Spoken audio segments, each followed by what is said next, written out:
Jim, when did you realize that you were going to at least attempt to make a living in the music world? Well, Russ, I think it was when I won my first prize, first time I ever hit Edmonton. We had a good buddy, Curly Gerlach, had a radio show at that time, and he sponsored a talent show out at Lakeview Pavilion.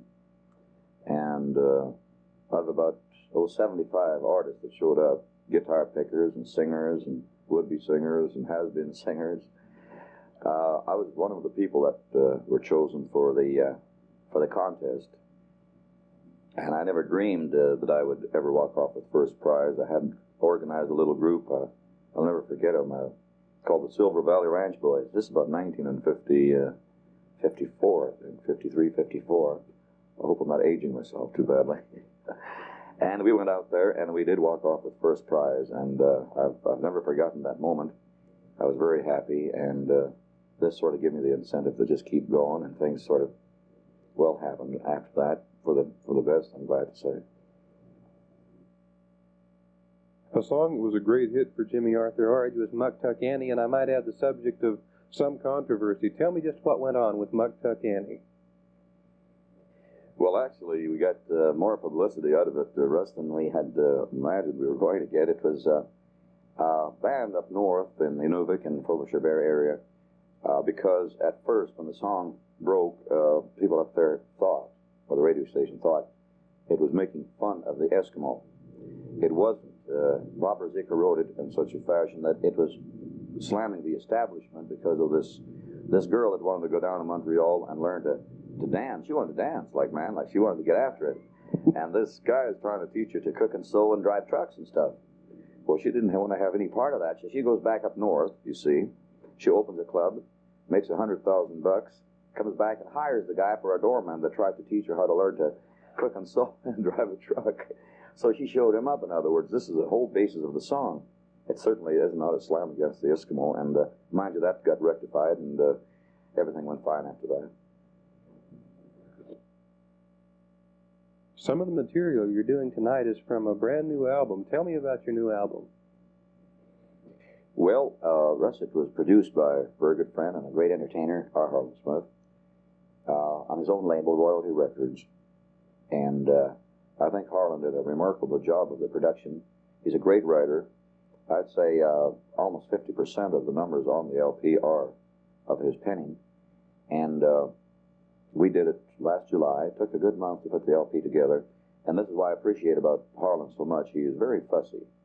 And unless he feels in his own mind that the material and the product is ready to be exposed, he will not do it. He just waits until the right time. I've seen myself go to the session and maybe have a slight cold or be a little overtired, and my voice just isn't up to par. Or Harlan will say, Jim, just go home, we'll do it next week, no rush.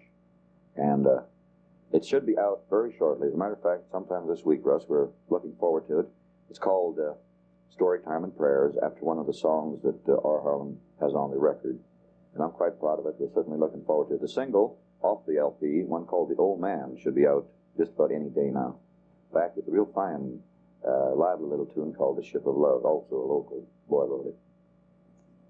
Something that I've always noticed about your music is that the songs you sing are songs that actually tell a story, have something very definite to say.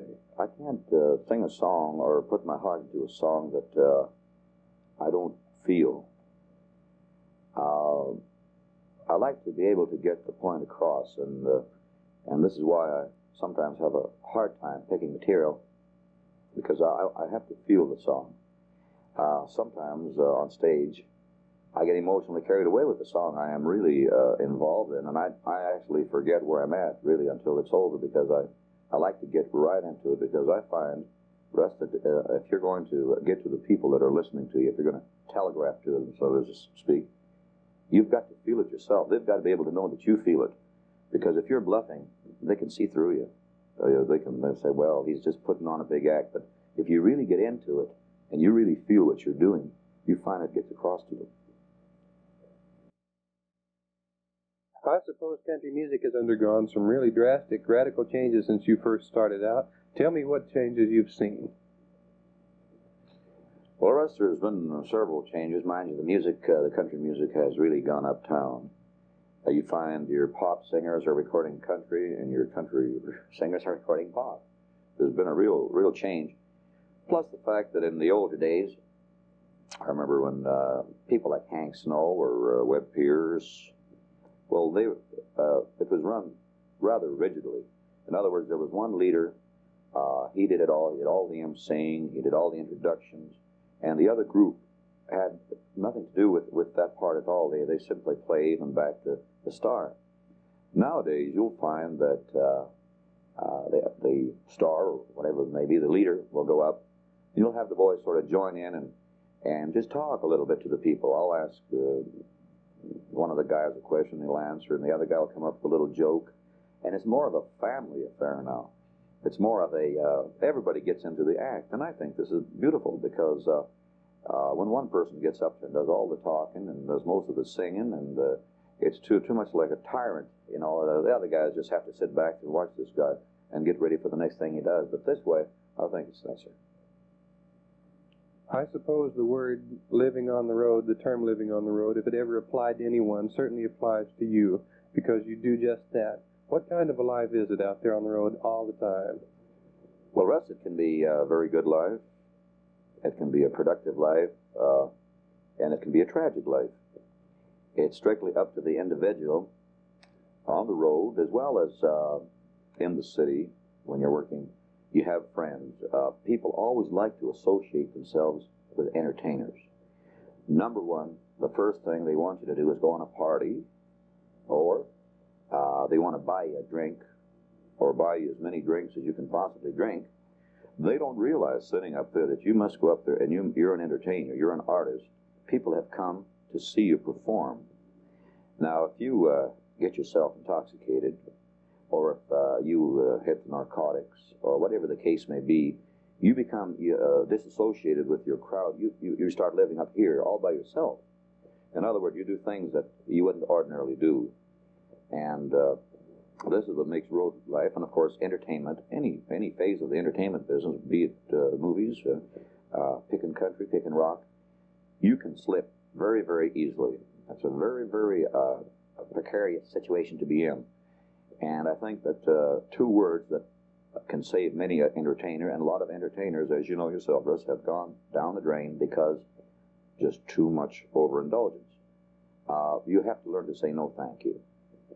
The people will say, well, boy, look at that. He's on television, he's on records, and he's on radio. He won't even sit down and have a drink with us. They don't realize that you have got to go up there. You've got to do a show, and all they got to do is sit there. They don't have to do too much. But it's up to you to just be able to say no thanks. And after the job, on a weekend, if you have some friends, a sociable drink is fine. But during the week and during your working hours, it should be just a no thank you, a polite no thank you, and that's the way it has to be done.